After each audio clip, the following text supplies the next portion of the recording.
Attacking football. Attacking football. Attacking football. Attacking football. Hello and welcome back to the Attacking Football podcast. We have a hell of a show for you today. Returning as ever, it is Dylan joining us again. How you doing, mate? I'm absolutely fabulous today. How are you? Get in there, mate. Get in there. This is going to be an interesting one. Making his podcast debut, we have Dabby. Dabby, welcome, mate. Welcome to the show. Thank you so much. Happy to be here. Good man. As ever, we've got our studio producer, Alfie. Alfie, how you doing, mate? Yeah, I'm doing good, thank you. Tenok's still in the job, so I'm smiling. Jesus Christ. Okay, well, we're setting the tone nice and early. What? And our two very special guests reunited. We've got Jane from the Muppeteers, Riddy from the Muppeteers. Boys, how are we? Welcome back to the show. Good. Good to be back. Thank you. Riddy, it's your first time, mate. Welcome. Yeah, thanks, guys. I really appreciate having me on. Pleasure to have you, mate. I've been wanting you on for quite a while now. Listen, we have to start with Ten Hag, don't we? I don't think there's anywhere else to start. What are your thoughts? Is he safe? Because we haven't heard anything from the club. We know they had that meeting. What do you think is coming? Nothing at the moment. Nothing at the moment. I think that the silence is. I think everything is a for now, but I think the silence is on purpose. Just at the moment, they don't want to. And to some degree, I think that even though it can be frustrating for people on either side of the discussion, whether you want him to go, whether you want him to stay, to not have them put something out, the question is, why should they? Why should they say anything? In a proper environment, I think the manager would continue on as he were. He might be told, hey, things have to improve and all that, and then one day he shows up and he's out of the job. I mean, that's how it usually is. Instead of the drama, the this and that, instead of as well saying we're backing him and then 2 days later you sack him, like you don't want to do those things either. There's good reasons to just not say anything at the moment, and you leave it to the people in charge to decide if they want to make a change and when, and the manager, the players, everybody else just continues and does their job. That's how it should be, right? I mean, how would you work in a functioning environment if your boss and the people in charge kept having to brief whether you'd be in the job or out of the job and whether they backed you or not? I mean, I don't see how that would work. So it seems pretty normal. Ready? Yeah, I think it's a frustrating situation because, I think there's a lot of sides to this argument that are being presented. Number one being, I think the new structure is basically saying they don't think he's been in charge long enough and that it's not long enough to make the determination, right? The argument against that is obviously he's had 3 years. I don't think that we've seen any sort of improvement in the last year plus, and that I think they screwed themselves, obviously, by not sacking him after the FA Cup. So I think that in a lot of ways, there is two main issues. Number one, who do we get to replace him? If they don't feel confident that Ruud van Nistelrooy is the right option, then that he's going to be better. I don't know how it could be much worse, but I guess we could just lose every game instead of, what we're doing now. I guess that's better. I guess that's worse. But if they don't feel like there's a good alternative and they don't feel like there's a permanent replacement they feel like fits the project, then what does sacking achieve besides just losing £50 million that they didn't need to endlessly do? So I think he's on a thin rope. I do think I'm 75%, 25% that he survives this initial meeting. I think, is it a case of there isn't anybody on the market that they're looking at and going, do you know what, you're the guy? Or is it a case of they haven't, the structure above him have only been in place, like Sir Jim said to the BBC very recently, they've only been there for 7 or 8 weeks. They haven't really got a chance to get their feet under the table and get a decent assessment of what's going on at the club yet. I think it also depends how much you believe whether or not they were involved or kept in the loop on things for the last 9 months as well. Yeah, we've had this conversation before. Of course, we know that Dan Ashworth was accidentally sending emails to the wrong email account long time before that. Yeah. But either way, a discussion we want to avoid getting anybody in trouble for, regardless. I think it is a bit of both, but I think that one, they didn't expect things to be as bad as they are now so quickly. I don't think you can really plan for replacing a manager in October. It's incredibly rare for someone to do that. And I think that in terms of who they would want as a replacement for a project and who they would see as their ideal fit for the manager, I really do think is a huge question as they're available. And, as Alfie has in his background right now, Gareth Southgate chatting on the screen, that's not the guy. And that's not going to be the guy. And that was never going to be the guy. So he's available, but they're not going to bring him in. So that's okay. That's good. I think we're all happy with that. I think it's a huge relief for anybody who still thought that was possible, that he's ruled himself out of the job, much like we all were hoping for as well. I think it's a serious concern because you don't do things without having the next thing set up. I think Ineos showed that in summer. They didn't sack the manager without having the next manager in place, and they didn't get the next manager in place. They didn't sack the manager. So they don't make one decision and then jump to the next and hope it works out. They like to complete all their chains of decisions before they take action, which makes a lot of sense, even if it can be a little bit frustrating, because it is going to be like that in all areas of the club and how they operate, that it's not just one thing at a time. It's following all the threads down, because the consequences of your actions are not always known. And we know that the Glazers in the past have made many short-term decisions that have not really led to long-term success, and without really thinking it all through. Yeah.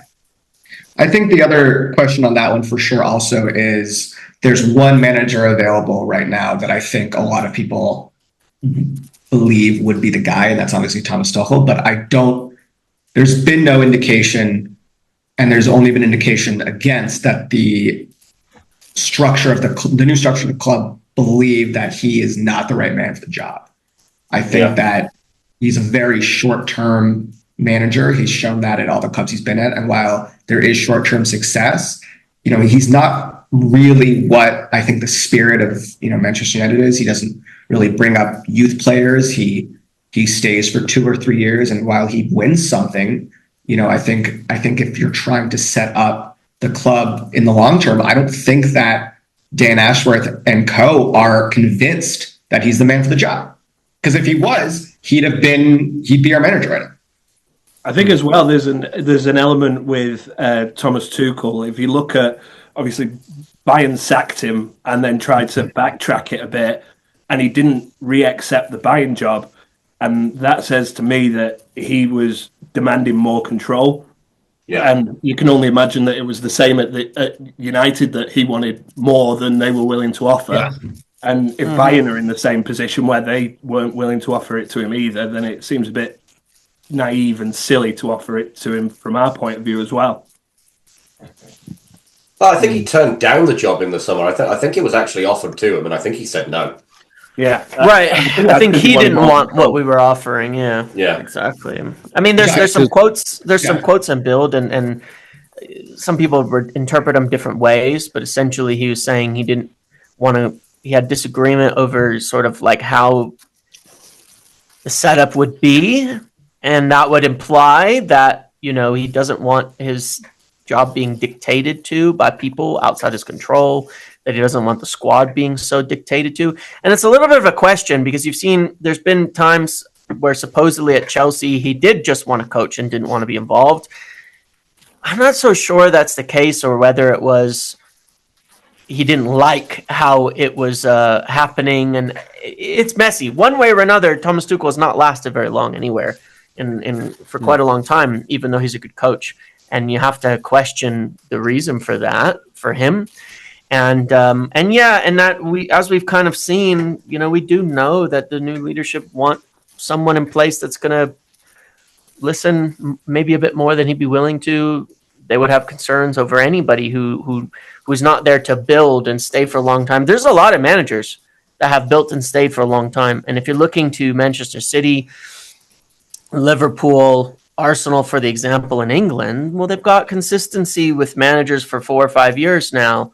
And that has to be, something that they look at and that they would want, to challenge. There's a lot of clubs where they change managers all the time, and sometimes you do that till you get it right. But obviously, you don't go into that hoping that it only lasts 1 year. You want to go in eyes open and thinking, ideally, this is 4, 5, 6, 7, 8, 10 years. And that would be the ideal scenario. So if you know that's not going to happen from the start, then why go into it in the first place? I think there is a shift in kind of modern kind of super managers, if you can call them, like a Pep and a Klopp and Tuchel and all these guys that want to be both kind of involved in just the day-to-day tactics and training, and then also involved in a large part of the recruiting. And I think that is exactly what Dan Ashworth and the new structure do not want. They do not want that for sure, right? And I think Tuchel does not want that, and that's why he didn't turn it down, and that's why I think he won't come. And I think James, we had talked about this, is if Tuchel is changing his mind and now he wants to come, it most likely means that our new structure has offered concessions, giving him more power. And then just like, what's the point? What are we doing? Like, why are we doing any of this? Why are we appointing some of the best people in football if we're just going to capitulate at the first sign of a manager wanting more power? It doesn't make any sense. So I think at the end of the day, if what he wants is more power in terms of recruiting and day-to-day and more high-level stuff, I think that it's just the wrong option. And I think we're going to have to wait until summer to recruit a manager, a McKenna, a Thomas Frank, someone who really wants to focus on the day-to-day tactics and player, the player aspect of it and not the recruiting. So I just think we're in a tough situation. And I think it's not helped by the fact that Ten Hag has been so absolutely atrocious and so unwilling to adapt in any form, and has shown no improvement at all and no style of play. And it's just brutal. Like, it's depressing, and he's shown no improvement in a year. And I don't want to hear anything about trophies because, as Ollie famously said, the paper's over the cracks. Like, we have no style of play. We have no cohesive midfield, right? And it's not like we have no good players. Like, the fact that people think that our players are bad is more of a symptom of the fact that Ten Hag is making them look like crap. Like, it's very frustrating. It's very frustrating to me. And I don't know what the right solution is, but I guess we'll see what happens. So here's where it gets tricky for the structure at the moment is, at what point and how far down the league do we have to be before they eventually go, we're really going to have to make a decision now and stick somebody in charge for the interim? Because we know that if we have another season outside of the Champions League, our sponsorship money drops by a very large percentage. We have not a lot of money going into next year to enter into the transfer market. And if we do enter into the transfer market, we're doing it with a coach that isn't necessarily going to be there at the end of it. So where's the line? Because we're sitting 14th at the moment, having lost 50% of the games that we played in the league. Where's the line? James, I do have a question for you. I remember you had said that because of how we handled this transfer window, our PSR for next season is actually looking good. Like, did that change? They could afford to make a change. But that being said, I don't believe that is. They're not usually making their assumptions on the basis of not just missing out on Champions League, but missing out on Europe altogether. Yeah. If we weren't even in, there's a difference, right? Because from Champions League to Europa League, you lose 50 million, but you also get a little bit of a wage offset. From Europa League to no Europe, you don't get that wage offset anymore. So you're actually just losing an enormous amount of money, another 50 million with nothing to offset it. And it's kind of disastrous, because then you're talking about almost a net 60, 70 million swing between no Europe to Champions League. And that's pretty ugly. it's worse. It's way worse to get no Europe than it is to get Europa for their finances, for sure. And then Champions League is really necessary to push things to the highest level. But it is a problem. I mean, it's a problem. And in question of how bad does it get, I think it's game to game. And I also think it's whether they think they have a better alternative that's going to improve upon it. But it is, I believe, following this will be pretty game to game. I mean, in that respect, where it's like, does it get so bad that even without a good solution, we're better off making a change because we just think it's just going to improve to call it really basic, just improve the vibes enough to get better results, you know? It would have to get bad enough that they would think that. So we do have somebody sitting on the bench at the moment next to Erik ten Hag that might be a viable option to get us to the summer in Ruud van Nistelrooy, who's proven to be a relatively decent coach in Holland. What, in your opinion, do you think he's an option? For interim, yeah, I think he's an option for interim. I mean, I think that if Ten Hag leaves during the year, the most likely thing by far is that Van Nistelrooy would take over. Yeah, more than anything else, because I just, here's the thing, right? If after Brentford they made a change, you don't even have to do anything. You literally just, Ten Hag's not there, and Van Nistelrooy's leading training, and all that really changes on a day-to-day basis is he's the one picking the team now. Yeah. There's not that much difference, frankly, in there. And that's an argument to be made for why I don't know that we'd get much better results. But you would just have a different perspective, for sure. And, assistants and managers are not always on the same page. We saw this with Ole Gunnar Solskjaer. Mike Phelan had very different ideas to Michael Carrick and Kieran McKenna, as far as assistants go. And they had very different ideas to Ole Gunnar Solskjaer at that time in terms of how you would play. So there can be a difference. I mean, Michael Carrick is, I think, still the most winningest manager for Manchester United in their history by percentage at this point in time. 100% record. Obviously, a very small sample size, but still small. Yeah, he set up the team. Yeah, he set up the team differently, and I think if he had stayed in the job, he would have just kept playing that way. And I didn't think it was that bad. It was pretty good. It was a little safer, but it was not. Anyway, it was different. It was certainly different. His ideas were different. And as we can see, when he went to coach at Middlesbrough, he had different ideas. And as we can see with Kieran McKenna, very different ideas to how Ole Gunnar Solskjaer played football. So that is one of the things is they might look at, is if they look at that and say, well, yeah, Ruud van Nistelrooy's ideas are maybe we'll give that a try because it may be better for what we're doing. So what I've heard is that Ten Hag brought in Ruud and Rene Hake and Georgeson in the summer. What happens if they decide to go down the road of not giving it to Ruud, not giving it to Hake? Do you think they stay at the club or go? I think they stay for the season, pretty much no matter what. They took a little bit of it's an awkward situation because they took a little bit of a risk taking that and taking that job because they're both head coaches, right? In the past, they've been managers.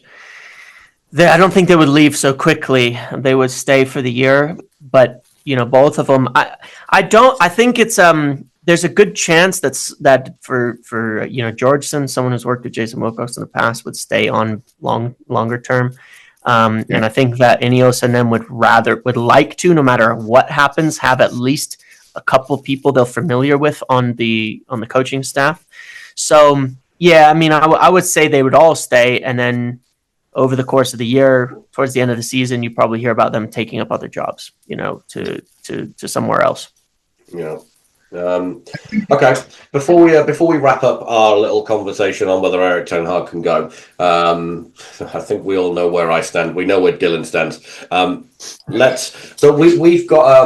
We've got a show on the podcast called How to Fix a Problem Live, where we give relevant fans the keys to their club, right? And James, funnily enough, that series started off after our squad builder with you and the very first time that you came on. So we're going to give you and Riddy the keys to Old Trafford. We're going to give you the ultimate choice of what you're going to do with the manager situation. So if you're in charge, let's say you're Dan Ashworth, what do you do on today, Thursday, the 10th of October?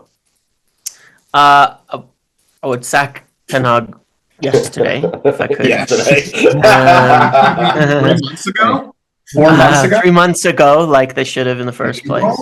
I give Van Nistelrooy the job, and I would line up your next manager tomorrow. Yeah. I'm not saying they can join tomorrow, but I would line him up tomorrow and get it agreed. Okay, next summer, this person is coming in. We know what they want. They can assess the team the entire year, look at how we play, and then I'd sit on it. I'd have Dan Ashworth and Jason Wilcox and such say, good, this is the way we want to play moving forward. You know, go talk about, we want to talk about this game model, fine. Go down to the training ground with Van Nistelrooy and tell him this is how we want to play. Let's work together to make sure we can lay some foundations for the next manager. Let's make sure we can lay down some foundations for the long term for what we want to do. Because we know that there's no guarantee we're going to get amazing results this year. Let's put the foundations in place and see what our team can do with it. So we actually get some answers by the end of the season and so that they're ready. I mean, this is what Ralph Rangnick should have done, right? Yeah. In essence, that was sort of the idea behind it, but it really didn't happen because there was very little thought that actually went into it at the end of the day. And I don't think we had the qualified people in place to even make that all occur. So we just ended up doing one play style to a different one, to a different one, to a different one. And there was no continuity. There are things I think you could build off of with Ten Hag that would apply to the way we want to play moving forward. And, you know, foundationally, there's things in the build-up, there's things in the basics on some setups that are there that I think do have continuity. But you look at how do we fix some of the problems that we're seeing and just lay the basics down. And that's what I would do. And then you have that manager, you know, look at it. I bring in someone who I would prioritize, somebody who's got a lot of personality and communication, and that is used to the pressures of the situation. My personal choice would be, and always has been, Ruben Amorim for some time. I think he's building a team that is not dissimilar to what United have gone through. 19 years without a title at Sporting before he came in there. A lot of turnover in the Portuguese league, a lot of pressure, a lot of difficulty, and now he's on them for the third league title this season, doing extremely well. And I think that's someone with that's young, that has energy, that has all the things that you would want, that it matches the ethos, that would not play boring football. And there's no guarantees in any of this, but I think he would fit what people would want to see well. I think he would fit even the personnel we have pretty well. Yeah. When I look at how he sets up, it's a few players that you're going to need to sign anyway for any manager that he would actually, that would fit well within his structure. And and I'd ride it out, and it would be a difficult year. I would still do that because I would approach January with still the which is tough to do when you have an interim, but I would still go out and sign a left back in January no matter what. No matter what the situation is with the manager, someone who can get up and down the pitch and is flexible and competent in attacking areas, you know, similar to Luke Shaw. I'm not buying a Wan-Bissaka style fullback over there to play defensively, but somebody who can play in an attacking sense as well. But definitely, I would do that no matter what, because you're going to need it. Yeah, and ride it out. And I think that way you can have, no matter what happens, the year not be a waste. And Gabby, I think you're going to burst the best for the future. Gabby looks like he's about to burst because he needs to ask you a question here, I think. Well, less of a question, more of a bone to pick more than anything. Don't attack the guest, Gabby. I know it's your first podcast. I'll do what I please. You keep saying that you feel that it was a mistake to not get rid of Ten Hag in the summer. Mm-hmm. And I'm curious as to what you think the right solution would have been then. In the Tuchel turned us down. We talked to McKenna. He signed a new contract at Ipswich. Amorim, who you just mentioned, I really like as well. But he was in talks with Liverpool and he turned them down. So I would assume he probably would have turned us down as well.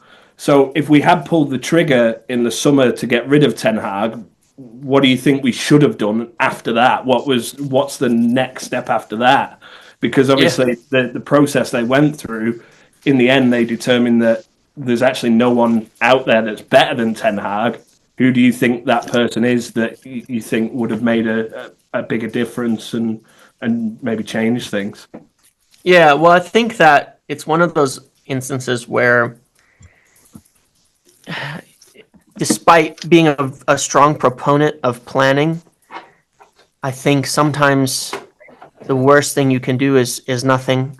If I were to compare it to a relationship, if I know they're not the right fit for me, staying in it just because I don't have the next one lined up isn't a good idea. And I think it's a lot harder to find what you want. That doesn't work. That doesn't when work.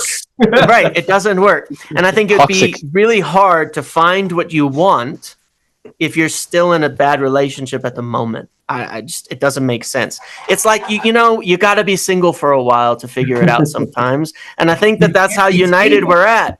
You can be single. You had a month to be single. Yeah. You had a month to be single. But wait. It's more like a baby and a parent. It's more like a baby and a parent. A baby can't survive without a parent. And if you can't find a better parent, like having a shitty parent is still better than dying. I like disagree. No. Hold on a second. Wait.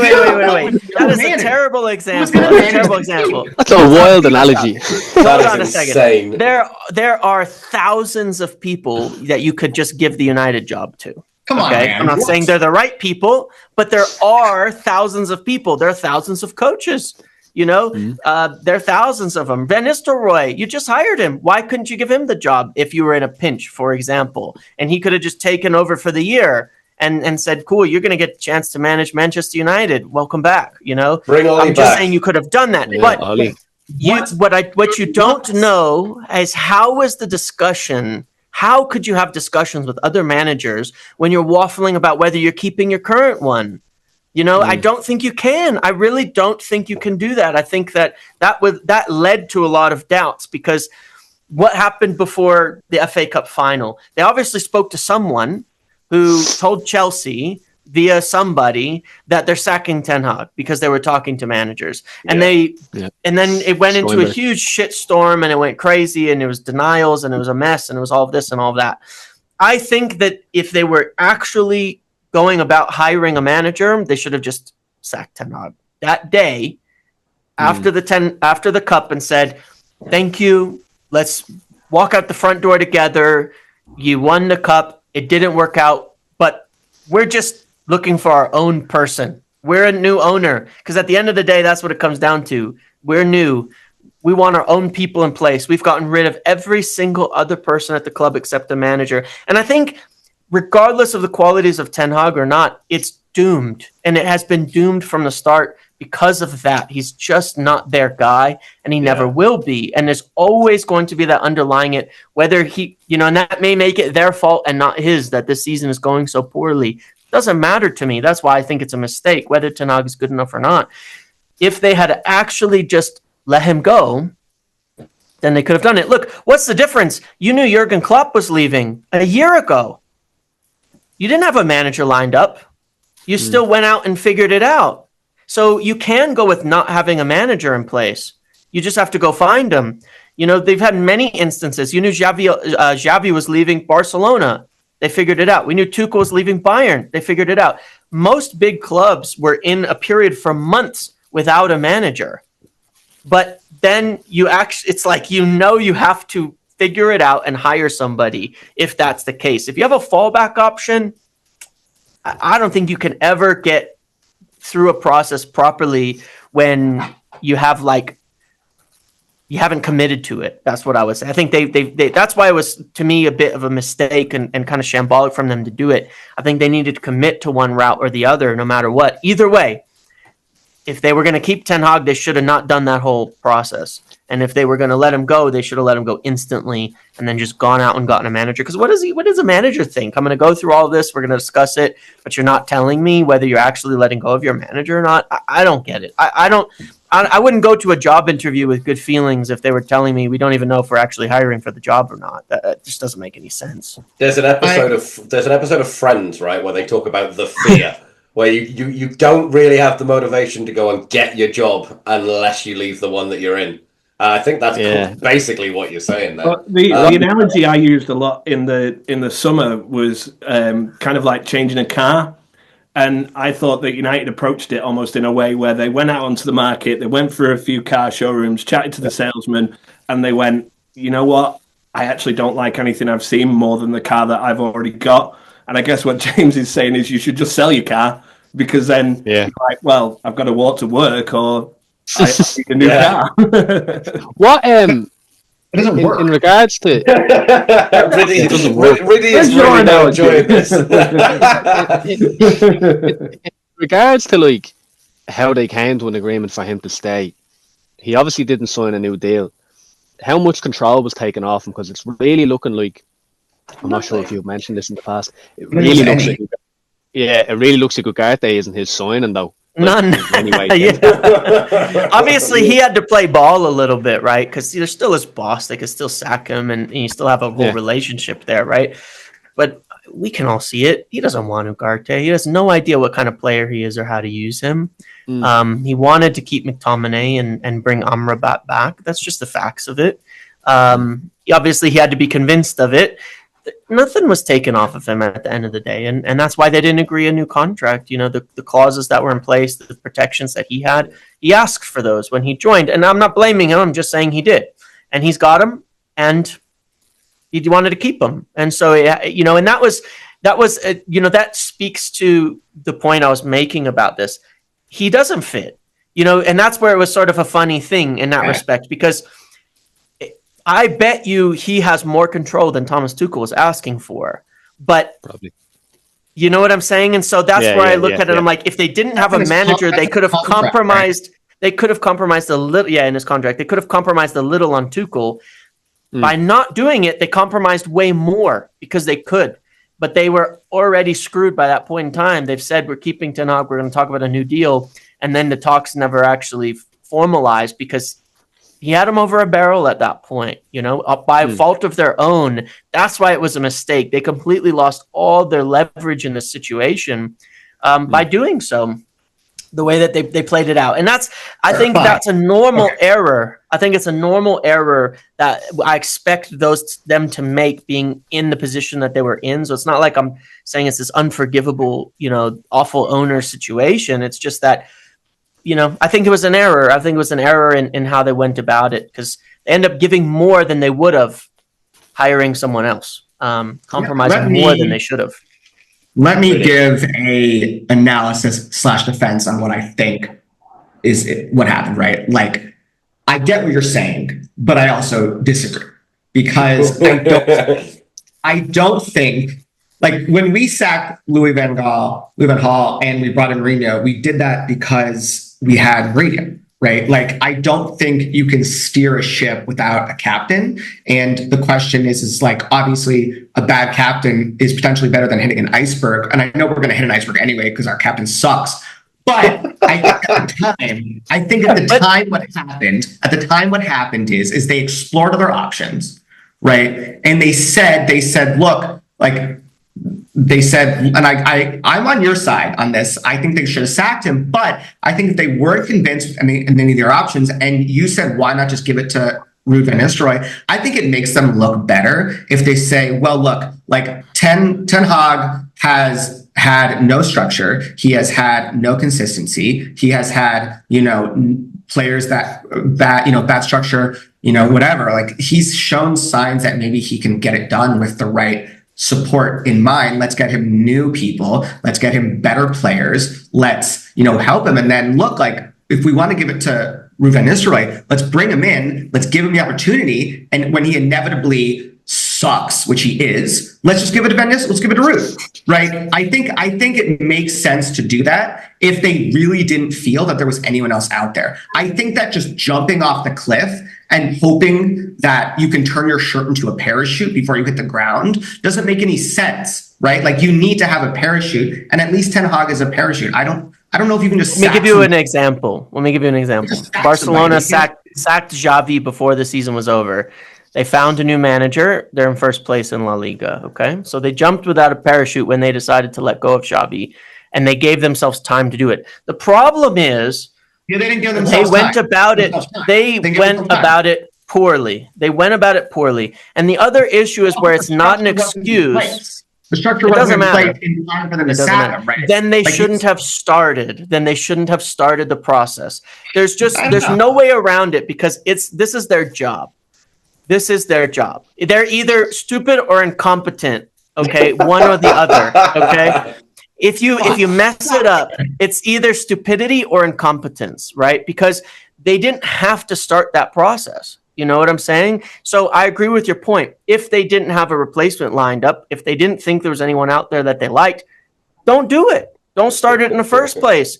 And go to the FA Cup and say, no, we're keeping Ten Hag. He's there. We're not doing any of this. Instead, they ill-advisedly went through this whole thing, but they decided to let Ten Hag go on May 14th. Okay. Yeah. They had 6 weeks. I think it was 8 weeks from then till he agreed to his extension. More than enough time to find a manager if they'd actually wanted to. And if they had actually gone through the process. I say wanted to if they had needed to, they would have found a manager in that time if they wanted to. So there's no way about it that like it was a good thing the way that it played out, because here's the other factor. Okay, if you ask someone to make a recommendation and they make it and then you don't do it, why the fuck did you ask them for the recommendation in the first place? What was the point? True, yeah. You know, that it just doesn't make any sense.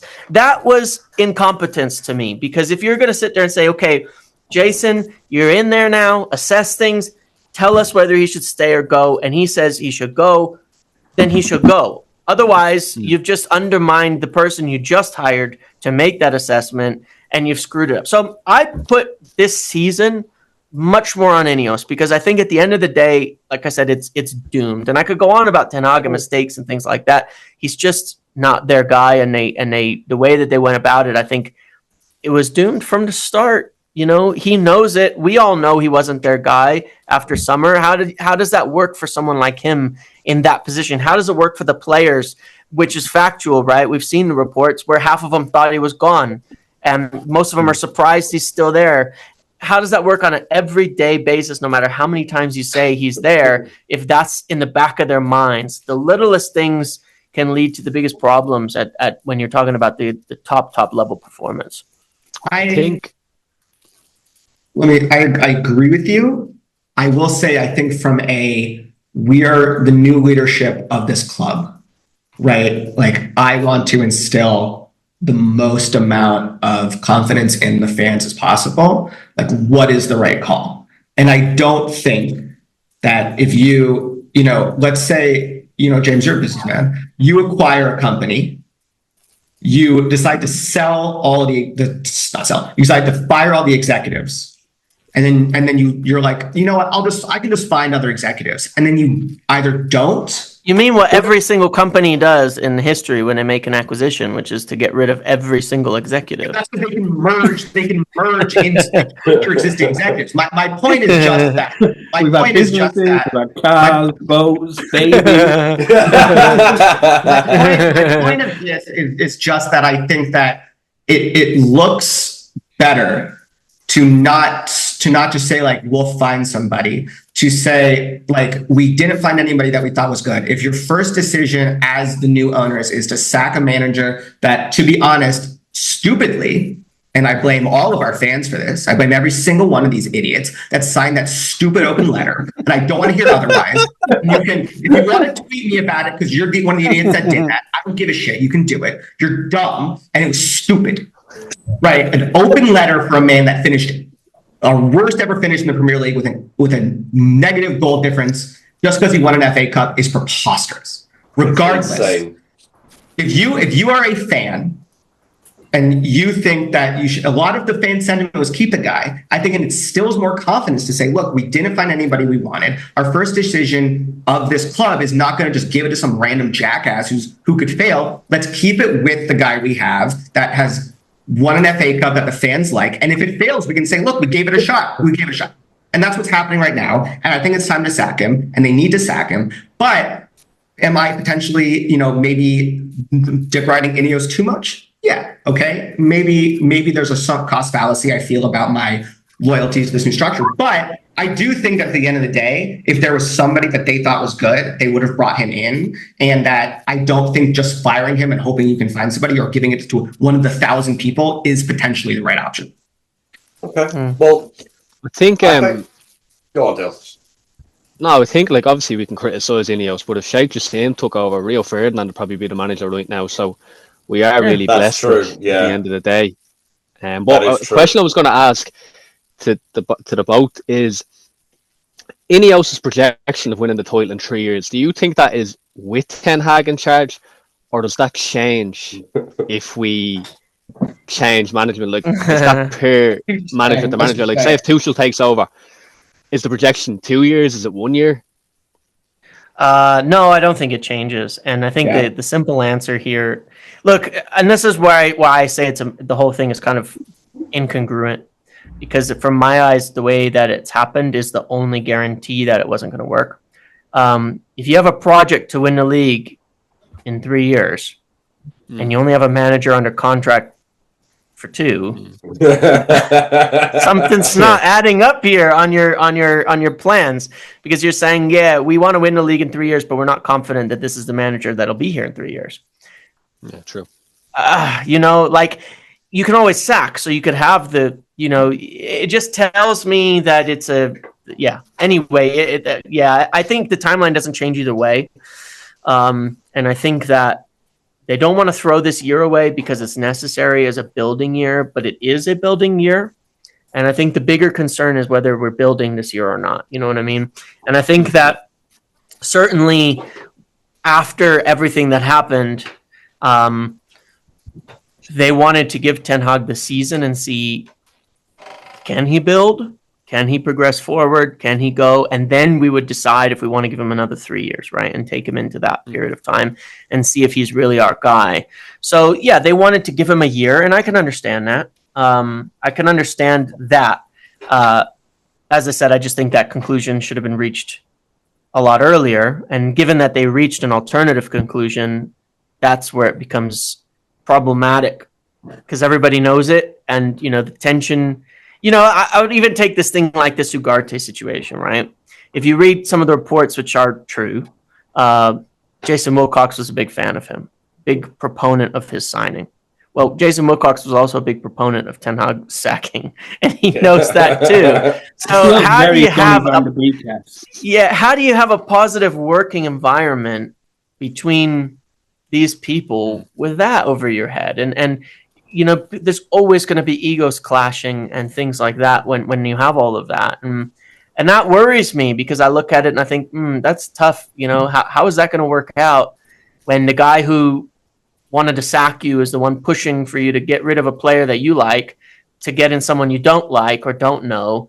And then how are you going to use that player? I mean, that would I think any manager would be in a tough spot there, and would probably, because they're all egotistical. I mean, these are professional athletes and executives. They're all super egotistical at the end of the day.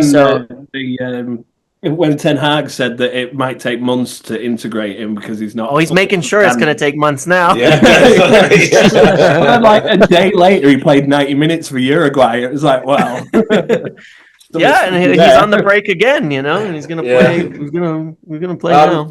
Really, I've got a question specifically for you. I'm going to play devil's advocate a little bit, right? And this is not my stance, but I've obviously been quite, unusually for me, quite vocal in wanting a manager out of my football club, and I've never done that before. And the responses I typically get are generally excuses. We had a million injuries last season, blah blah blah blah. Ten Hag needs more time. I don't buy any of that, but the one common denominator seems to be, we don't have a divine right to win every game and win the league and win the Champions League. And we have to be satisfied with the fact that football clubs and success go through transitional periods, and it goes through peaks and troughs. Liverpool were very successful through the 80s, didn't win anything again until the 2000s. And Arsenal was successful in the 90s, and they haven't won anything since. Man United were very successful in the 90s and the early noughties, haven't won anything since. Is there any truth to that? Do you think we have a divine right to be challenging for every league title and every Champions League? It's funny because obviously, as you guys know very well, I'm an American. No. Yeah, no, accent sounds very English, but no, I'm born and bred, bleed red, white, and blue American. But I love You American were sports. bred? I was bred to be the best American ever. But no, as a fan of American sports, I'm a fan of a couple of teams from where I grew up: the Golden State Warriors, the San Francisco Giants, and the San Francisco 49ers. And for example, the San Francisco 49ers have a very similar trajectory to Manchester United. They were huge in the 90s, won everything, had some of the greatest players of all time in Joe Montana, and then haven't won anything since. The Golden State Warriors had similar years where they won back-to-back and they were amazing, and now they're not looking great. And the San Francisco Giants had this very similar thing. And I don't think it's about having a divine right. I think it's about,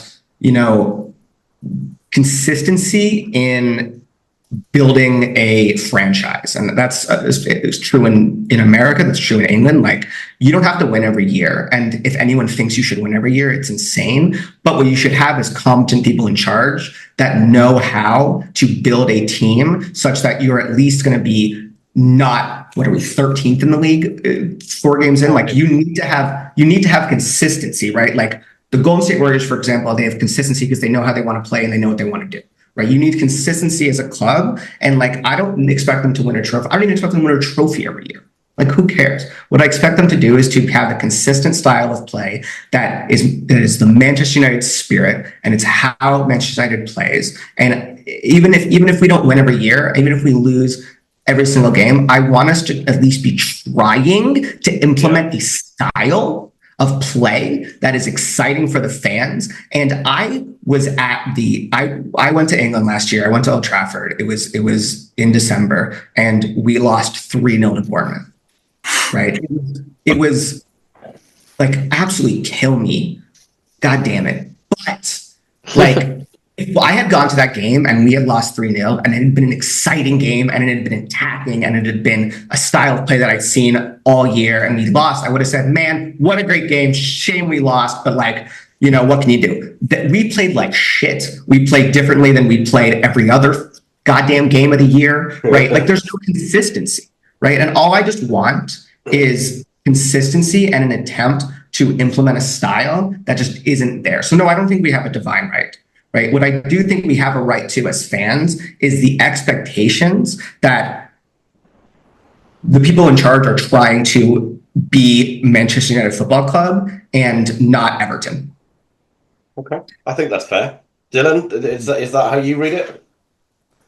Yeah, as I said, like, I don't really buy when people say we're Manchester United, we deserve to win this game, and we're Manchester United, like, we deserve to win this game because we are good 20 years ago. I don't really buy that thing. I definitely agree with what Riddy is saying, though. We do have a right to. There was excuses in the past. When my friends used to slag me about United, I used to say, well, we have the Glazers, so how do you expect us to be successful? Now I feel like there's no excuses. So if we're bad now in the next 10 years, we're bad. And you just have to live up to that, because we feel like we do have a competent structure at the top of the club. So there's no more real excuses if we aren't good. It just is what it is, and you have to live with that. And hopefully we'll be good by the time I'm 70 again, Yeah. Okay. I do just want to say one more thing before we start talking about Ten Hag, and I think it's one of the actual main reasons why I don't like him as a manager, is that if there's something that I've learned in my career, it's that leadership in a lot of ways is about connecting on a personal level with the people that you manage and that you lead, and helping know how to motivate them. And I just think Ten Hag is a charisma-less man who is unable to connect well with the people that he manages, right? Like, I think it was true of Sancho. I think it was true of Rashford in a lot of ways. And I just want a manager who can like empathize with his players. Like, I just want a guy who our players feel like they can understand and they can work with. And I just think that's not there. And I think it's a lot of the reason why he's failing at United, where he may not have failed at Ajax, because I think you need that ability to succeed in the Premier League and at bigger clubs. And you probably really don't need that at Ajax, right? That's all I wanted to say. No, I think I agree with that. Okay, well, look, that I don't want to do too much more on Ten Hag, because it's only an hour-long podcast, and we're in real danger of actually physically abusing the man at this point. James, just before we move on to fan questions, what are the realistic objectives left for this season? Because we're not winning the league. We're 14th. We've lost 50% of our league games. You never know. Come on, lads. You never ever know. Optimism, Late boys. title charge. Late title charge. Optimism. I can see why you guys like Ten Hag with that We kind of got- delusion. We got Brian here, Lindelof, Funnily enough, those two gentlemen who are talking are the two Ten Hag. I know. I yeah. know. Oh no, Yeah. yeah. Okay, good. I can tell. So, I can tell. realistically, They've got their eyes closed. I can tell. It's all right. what have we got just left to teasing, play I'm for just this teasing. season, James? Well, yeah, Champions League is not a requirement, but I think that a bad Europa League result will hurt us, will be under more consideration now than a league result. Yeah. Because it's our best route into the Champions League, and it's also a competition we should be winning. When you say we don't have a divine right to win, yeah, but for the quality of the team that we have, that is a competition we should be winning, that we should be good in, and that we should be able. And we have won, right? I mean, Jose won it. Ollie got to the finals, and I really wouldn't put it on him that we didn't win it. Considering what happened, a certain Spanish man. Yeah. Take 2 penalties the other day. Who suddenly knows how to say where penalties? was that? Where was that? He saved more penalties now. 11 hits, and then he hits the post with his, and then he's in Italy saving 2 in one game. That's the worst penalty I've ever seen taken, by the way. His penalty. And it was the worst. It was the worst on target. Just before we move on with this, what is it with Man United players going to Italy and suddenly becoming Ballon d'Or contenders? What's going on there? McTominay, they've called him the best. Lukaku's gone to Italy and has gone mental.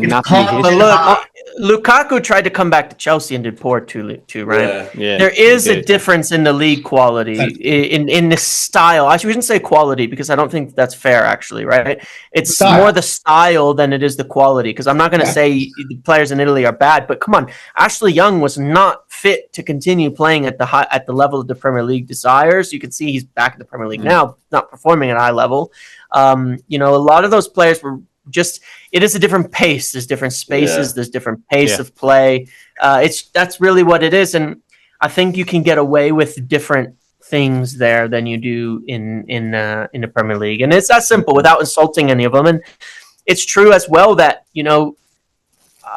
I think there's players who are made for the Prem, and I think there's players who are more made for Italy. And I'm not going to say one's better than the other, because I think too often as Premier League fans, we do that. And it can be like, well, why are you saying that when Italian clubs have been more successful in the Champions League? Is it objective that the English clubs are better? I don't know that it is. It's different. Let's just put it that way. Let's leave it at that. It's different. It's different. One way or another, it's different. And I think that's my call on it. I don't want to throw LA under the bus here, but here we go. He did say he feels that this current squad is good enough to win the Premier League. So that is I true. want to. Yeah, I stand by that. I want to ask. I want to ask the two lads. What players out of the current squad do you feel will be part of a title-winning side at Manchester United? Let's say within the next 5 years. What players in that current squad right now? That's a very different question, Dill. I know. You want to ask which players do you think have the potential to be good enough for that title-winning squad if we win a title in the next few years? Yeah. I think that's fair, because let's say we won a title in 3 years. Who would be a part of it? Okay, who would be? You'd say, that guy was good enough. That makes sense. One I think is Marcus Rashford. I know he's the 5th leading European scorer for United ever. I mean, the statistics are crazy there. Yeah. He's been good this season. When he's going and when the team is going, he's going to be good. And he's absolutely good enough to be a title-winning forward. He's better than a lot of the forwards have been at City or Chelsea when they've won titles. He is. So him. Kobbie Mainoo can absolutely be good enough in the right setup, as long as we don't burn him out to do that for sure. I don't think you will with Bruno Fernandes. I don't think we have the knowledge to say with Manuel Ugarte at all yet, because we haven't seen him play. We know not with Casemiro. We know that Eriksen's too old. Mason Mount can't get on the pitch for 5 minutes. So that's the only midfielder we've got that I would feel confident in saying that. Mason Mount has won a Champions League, so it's sort of a funny thing here. But like it's the same situation. There's no idea. He's got to get on the pitch. You can't stay healthy for 2 games. He's got another injury. I thought you meant he wasn't being played. That's fair. I think that's fair. It's reasonable. No, he's just too injured. In the back, Luke Shaw's the same thing. He could be the best left back in the world if he could actually play. But so no, Lenny Yoro will be. He 100% will be. It's the most guaranteed top level center back there. The injury is not going to be a big deal. He's young, and it's not that he'll be fine after all of that. I think Harry Maguire is a center back that you could win a title with in the right team, but I don't think you will win a title with Harry Maguire as your starting center back. As your third center back, I think so. I think you can. I think he could be a third center back. I don't think you can with Lissandro. I think we've seen a lot of him being exposed to the weaknesses that you have, which is you just need to be a better channel defender who can run in the spaces more, which is why I think Maguire's a better third center back than a second center back. Space, but Lenny Yoro can do it. And I think Dallow's good enough. I think Dallow's been great for the last few years, and I think that if we had a more stable and balanced setup, he would grow into the team more. Yeah. So I think we're... what's that? Oh, Onana. Yeah, I think Onana's good. I like Onana. He's got a mistake in him, but who doesn't? I mean, Ederson was making some hilarious errors early on for City, and I think the biggest problem with Onana is that he plays for Manchester United. Yeah, exactly. That's a good point. Magnifies everything. I agree. Yeah. But and going back to that he's going to have to make big mistakes. I will. Well, let me. I want to add a couple players. I do want to add a couple players. In defensive, Sandro Martinez. Right, he's a great center back who is the current system is exposing his weaknesses, and I think that he has more positives than negatives. Right, like they're inverting Dallo on the left wing, and he should not be playing left back. I think Masraoui should be left back all day. I agree with that. The problem is when he's inverting Dallo on the left wing. Right, they're not moving a midfielder into his position to cover. So you're exposing Lissandro without any cover. And if you look at how Arsenal does it, right, when they invert, they move Rice into that space to cover. And it's not happening. So you're exposing Lissandro, who was a great center back last year, and I still think is a great center back, but you're exposing him in a way that is unfair to him. I will add a couple of names. I think I'm a huge Amad Diallo fan. Like, I'm a little biased in this one. I think he's a fantastic player. I also have way too much faith in Højlund and Xerxes. I think they're young, but I do think that played correctly, right, they can really work well together. And I would add those two, and then I think that's probably, I know Onana, obviously, that's probably it from that I can think of. Maybe Garnacho, if he's also for sure. Yeah. Garnacho, if he's played correctly as well. Like, a lot of this is just stipulated on the fact that, like, we don't actually know a lot of these new players' true talents because they haven't been played in the ways that they should. That's, that brings me neatly back to Dylan's original question when he said he was going to throw me under the bus because I said that this squad is capable of winning the league with another manager. So let's ask you two boys that. Do you think if we change managers, and you can pick any manager that you want, you can have Pep, you can have Klopp, you can have anyone, is the current squad capable of winning the league on quality alone? No. Not really. It's hard to argue it like that because, like, Leicester won the league with a much worse squad. Yeah. Fergie's last year, and obviously you can't compare the greatest manager of all time. If we take Pep, because then City wouldn't have him, then maybe it helps. But no, I think with a real manager, Conference North. With a real manager, I think we could. I really do think that this team, I don't know why this isn't focusing, I really do think that this team is a lot better than people give it credit for, and I do think the main issue is probably the strikers and the forwards, but I think that the argument I struggle with is, like, we have a really high XG, but we have some of the lowest goals. And is the question then, like, are forwards actually that bad, or is it the system? And I don't really have an answer for that. It's hard to argue with. I just think XG is bullshit anyway, so whatever. But I think the biggest problem is Bruno Fernandes and our reliance on him to play. And that we will never win a title that way. I don't think we can. We have to change. And that's why I say no, because we don't have a balanced we still don't have a balanced midfield no matter what we play. Yeah. We do And I have think a we need balanced midfield. We do. It's just not with who? good. No, we don't. We don't. With who? Our midfield goes Now missing for in Bruno. every game. Okay, hear me out. It's never going to happen with Bruno. Not title winning. And Xerxes with Hoyland as the 9 and then Diallo and Rashford. Xerxes not a 10. Xerxes is not a 10. It's not going to work. 9. I don't know anything about football, so maybe I'm wrong. But I think that works in a 4-4-2 with Hoyland for What do you say? I do sort of agree with James because Bruno is quite possibly the best transitional 10 in world football, and that worked under Ole Gunnar Solskjaer because he played transitional football perfectly. He had real fast wide forwards and he played on the break. Every manager that has come after him, and Bruno's numbers back this up, have tried to play a more possessional pressing game, and it doesn't work for Bruno. He needs to be played in a transitional setup, and he just isn't. So he doesn't work.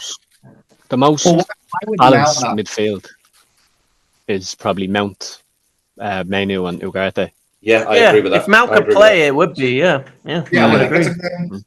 But I would throw a different wrench in here and say we have a better chance of winning a title by switching to a 3 at the back under someone like Emerim with the squad that we have, and going with 2 hard workers like Kabi and Ugarte in the middle, because then you kind of solve this problem of this thing, and you utilize the strength of fullbacks to. Nobody does it in the Premier League. I understand it's not like a Premier League thing, but I think if Kieran McKenna came in, for example, he might do it. And but I think that it just would suit us more because you can also hide talented but slower defenders like Maguire and De Ligt in the center of a 3-back when you do it that way, and become really hard to beat. And you can still be really, really good in transition with 3-back with fast forwards. You can still hit people on the break and take advantage of that. I think for where our squad is at, we're actually closer to being successful there. And there was a few games under Ole when obviously we did it with McKenna that worked really, really well. And it was not sit deep counter football. It was the most progressive we ever saw when we would switch it up a bit and go into a 3-back and put Shaw left center back and do some things like that. We played some brilliant games. The 2-0 win against City at Old Trafford right before lockdown. One of the best games and performances we've ever seen from them. Martial was outrageous that day as well. Martial had a great game. Hard-working midfielder. Ball for Bruno as well, wasn't it? It was a free kick. He flicked it up over the wall. It was unbelievable. Do we have 3 center backs at the moment? I don't even think we do. Maguire's injured. Evans, Maguire's injured, so we do. We've got Lindelof, De Ligt, Lissandro, and Johnny Evans. Bruno centre back. You can't forget about Johnny Evans. Bruno. I mean, you got Casemiro as Bruno well. Centre back. As if we're listing the slowest players on earth. No, but hey, if you want to go 3-back, you could put Casemiro in there. You could. Yeah, you could. As a central centre back. I think that's one of the big frustrations with Ten Hag at the minute, personally for me anyway, is like if you were playing Football Manager right now and you're in this position where you're like 1 or 2 more games, I'm gone. Why not go sod it and do try something? Just give it a go. Different. Do something different. 100%. Yeah, 100%. You should just do it. Screw it. What do you have to lose? Another game of football. We've lost 26 games since you joined the club. We do that all the time. By the way, I did look this up just before we started recording. We are 2 seasons and 8 games into Ten Hag's tenure, and we've lost 26 league games. It's been fun. Not to take it back to Ten Hag, but it's been fun. Okay, listen. Make it 50. Make it 50. I want to get into some fan questions now because there were some real interesting ones that came in. So, Alfie, you spent a bit of time curating them. Do you want to give the boys some grilling? Yeah. So the first one is from @LukeJJ96. Sorry, he said, "Do you think that the only reason Ten Hag hasn't been sacked is due to a lack of preferred alternatives? If not, I'm immensely disappointed in Ineos. I thought they were different." I think we kind of discussed it. I don't think it's the only reason. I think it's a factor. I think on top of it being so early in the season, it is a factor, though. And to be quite fair, I think it's the most justifiable factor that you don't have a guaranteed improvement to just put on the job right now. I don't want to see them go for a short-term option that ends up being the next person we have to sack in a year and a half. Yeah. Next Ready? one. Yeah. Nothing else. Next one is from Fatali Mohammed, and he said, in case Eric Ten Hag goes, do you think Ineos will choose someone like Tuchel mid-season, or would they opt for an interim coach until the end of the campaign? Interim, probably. Yeah, I'd say interim for sure. I think that if there was a available manager mid-season that they wanted now, I think he'd be in the job. I don't think it's the case. So I think if they go with interim, there's a romantic part of me that would love to have Ollie back for the season. I know it's not going to happen. It's not going to happen. I know it's not going to happen, James, but that's why I said it shouldn't happen. James is Ollie out. James is Ollie out. That was the last time I felt happy watching this team. Agreed. Besides, obviously I felt good watching the titles, but the last time I was consistently happy was under Ollie. So I think people romanticize a 10-month period and forget it was fucking awful for a lot of the time as well. I think it's that he won like 10 on the pound, didn't he? And I think we were good for like 6 games when he came in, and then it went to shit. Even then, we were terrible. We were so bad through January of his first season. I wanted him sacked in 2 weeks. It was so bad until Bruno came in. And then I don't know. People remember it differently than I think. I was at that Man City game when we lost 2-0. And I remember sitting in my car after the game. I think that's probably one of the lowest moments I've had in watching football. That was the massacre. When we were bad, it was even more boring than it is now. 2-0 was flattering. It was so it could have bad. been 10 if they got out of second. The Watford game was depressing. Oh, that was grim. It was horrendous. That was at the end. That's when it was done. That was the last game. That's when the lads were crying. Forget Ollie, maybe you're right. Whatever. But next question. Next question. Move on. Next one. This is from @WEFC_. He said, "What do they make of the Xerxes signing?" Obviously, you two. What is it? Was it a Ten Hag signing or one Ineos push for? Do Ineos actually make their own signings, or are they all signings Ten Hag wanted? They're all collaborative this summer for sure. I mean, I would say they're identified scouts and things have been watching him since before Ineos were even in there. So, they were using and building a lot off of lists and people that the club were already watching. I think Ten Hag liked him, wanted him, liked it as well. I think Ten Hag is pretty on board with the concept of a false 9-2 or, a 9.5, whatever you'd want to call it, given that he's deployed it on a few occasions. I think he's a really good player, but I think we just haven't got the team right to use that because you have to set up you got to set up right for that, and we haven't got there yet. I think he'll be good. I think you can see with his technical quality how good he is. Oh yeah, I did. No, I think it was Ineos probably for sure. I really don't think he fits Ten Hag's style at all. I mean, he's not a goal scoring striker. He's a Firmino type. Like he's a transitional hold up player that can get the ball to another forward, and I just don't think it fits the style. I think that's why he scored like 1 goal, and so yeah, I think it was mainly Ineos, and I think Ten Hag probably liked him a little bit anyway. Yeah. Okay. Next one is quite a blunt one, but I actually agree with it. This is from Pete Campbell 20883.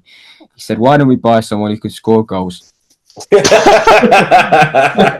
Pete has cracked it. I agree. I have a very different take on scoring goals, which is that it's funny because like I posted or went over a thing about best manager fit for United on this whole study, which I found was kind of interesting. One of the measures they use is shot conversion, and I read an article from somebody talking about that company using shot conversion as one of their analytics about a manager. And they were completely scathing and saying it's ridiculous to include shot conversion rate in the rating of a manager. I think it's the opposite, because the quality of chances that you create will determine your shot conversion over time, over longer periods of time. Every team has hits and misses, and every team in the end falls within maybe 6 to 8 XG of their goal. So you're going to get some variance based on your finishing levels, but a lot of it comes down to the quality of the chances created. You look at Yeah. the goals we scored against Porto. We scored the goals we shouldn't have, right? And then we'll miss ones we should have. It does, on balance, end up usually close-ish to the numbers at the end of the day. But I think consistently one of our problems, and I think this is true under Solskjaer, that's why I think it's romanticized a bit, is we hit under one of the best finishing seasons from our players ever. That season that it was really good, but we still didn't really create a high volume of chances that, account for drops. So when our players are finishing poorly, we're horrific and we score no goals and we're like the worst scoring team in the league. And that's been happening for years and years before Ten Hag. That's been happening. Yeah. And when we can finish well, we finish tough chances. I think we need to create more, the cutbacks, the easy goals, the tap-ins that we 100%. do not make. And that's why I think it's it's sort of irrelevant. I think you stick Erling Haaland in that team, he gets us 2 more goals. That's it. Maybe. I mean, Wow. one of the most telling things. I completely agree. If you look at Højlund's stats from last year and compare them to Erling Haaland, Højlund's finishing stats were better than Haaland's. Yeah. But Haaland had like 130 shots. Yeah. And he scored 10 of them. Yep. No, Højlund has a fantastic. I mean, 1 shot, 1 goal. He comes on the pitch, but when's his next shot? It's going to be, December. He gets another shot on target. Like, come on, let's get him some more. Let's get more shots for. I think I looked at this season. I think in all competitions he's had 3 shots this season.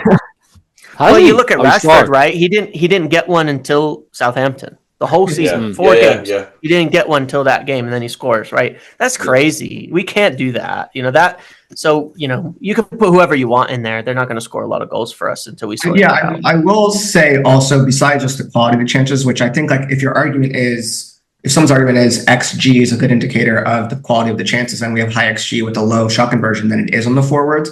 But I think, if you look at it differently, I think obviously, again, I'm not going to pretend to be some Twitter tactico some football tactico who knows everything. But I will say, when I think about how a forward is going to finish a chance, like a couple factors go into it. One of that for me is obviously confidence, like a confident player. We talk about it with Rashford all the time. A confident Rashford finishes shots more, and this is true of any forward. But I also think that, you need to create chances that play to the strengths of the player, right? Like, we know for a fact that you're not going to try and create 10 headers for Ahmad, and so that may technically be a high XG, and we're not doing that. I'm just giving an example. Like, that may technically be a high XG opportunity, but Ahmad's not good at headers. So why would we try and do that, right? So we need to create chances in ways that play to the strengths of those forwards, and I don't think we're doing that. I just don't think we're doing that, and so it's hard to blame, Højlund's not a good header of the ball. We're putting in crosses. He is amazing finishing. Like we saw it last season, those finishing on his left foot and even his right foot were incredibly good. And we're not giving them those opportunities like James says, right? So we may be creating high XG chances. We're not creating high XG chances for the players that we have attempting to finish those, right? And so I do think we have players that are good at finishing. Like Ahmad's shown good finishing. Rashford obviously can finish well. Garnacho is a great finisher of the ball. Højlund, I think, has shown it as well. And maybe not Xerxes, but I think he can put a ball in the net, right? We're just not creating the chances that play to their strengths in the system that we're. I think that's fair. Okay. Right. I've got one more. Sorry, and before I quickly move on, Dabby, he's had even less than 3. He's had 2 shots all season, which means which means he's averaging a shot every 87 minutes this season, which is a 50% conversion rate as well. Is that minutes he's played? Yeah, he played 79 in the Europa and 95 in the Prem on football. And he has 2 per.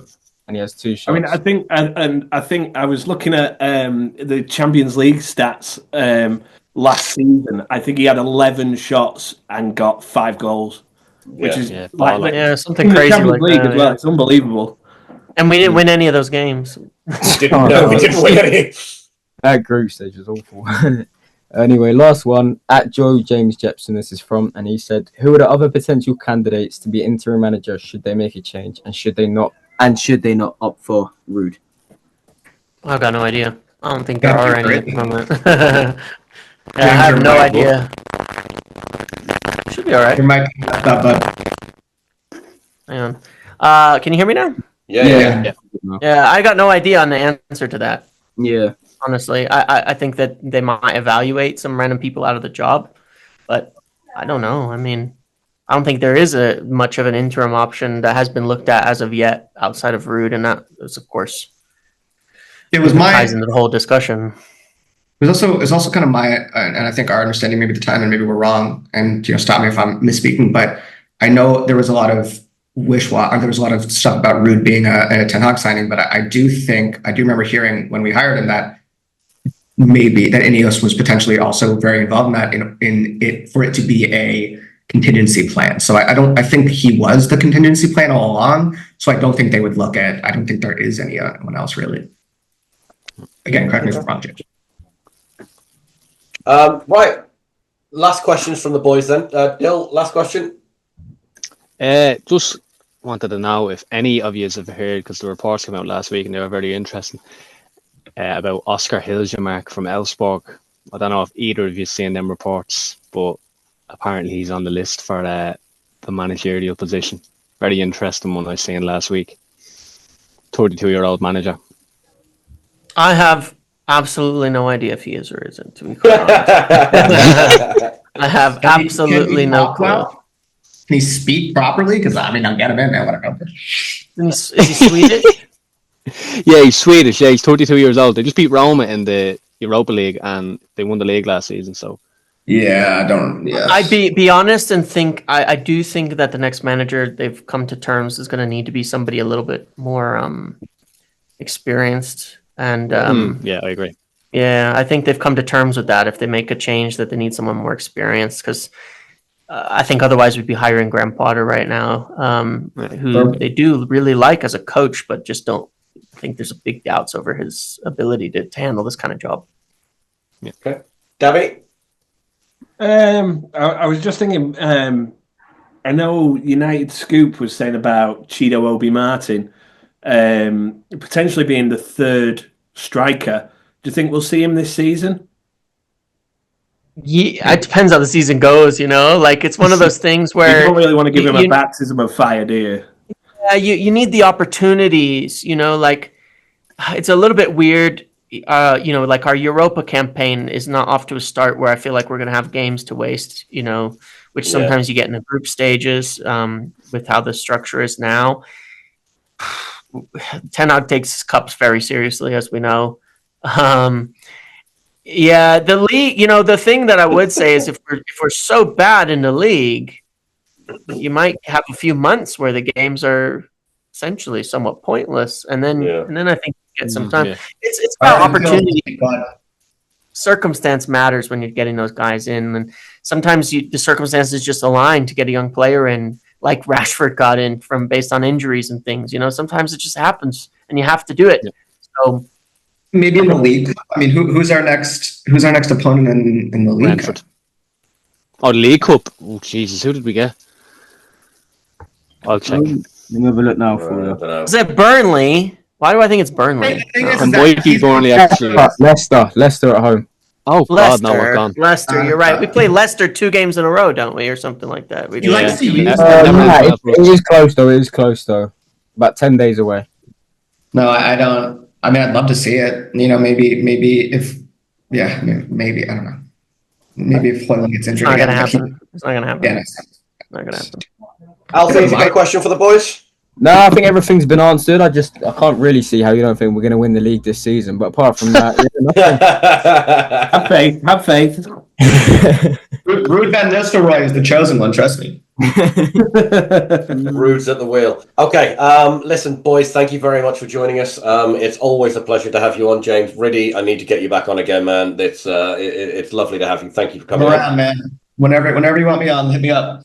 Appreciate you. My thanks as ever to Alfie, Dylan, Dabby. Thank you very much for coming on for your first podcast, mate. No problem. Thank you. Please don't forget to hit the subscribe button, leave a like, and let us know who you want to be the next Man United manager in the comments. Thank you very much. See you next week. Thanks, guys. See ya.